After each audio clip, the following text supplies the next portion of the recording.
Kia revealed the details of a 2023 Sorento plug-in hybrid.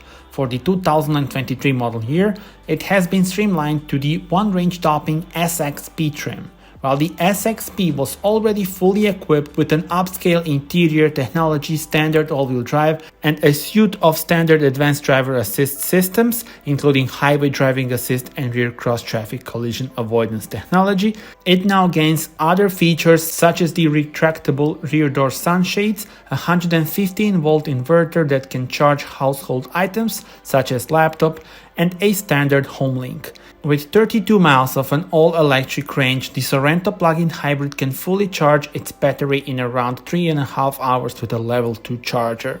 The powertrain is a combination of 1.6-liter TGDI and a 66.9 kWh electric motor. Total output is 261 horsepower. MSRP for this model is $49,890. Tell me in the comments how do you like it.